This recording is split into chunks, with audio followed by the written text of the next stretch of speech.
Here's your first coding challenge. Create a new pin and make a web page with the title, My Dream Cars. Make an H1 tag that says, Cars I will own someday. Then make an ordered list of your dream cars with a corresponding H2 heading.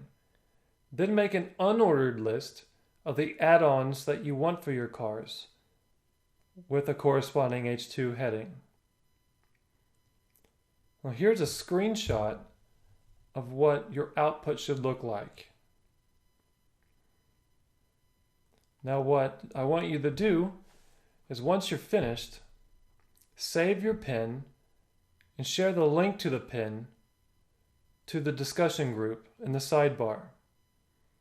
Now if you get stuck, look back at the previous videos. Do not look at the next video until you finish this challenge. Because in the next video, we're going to walk through how I did this.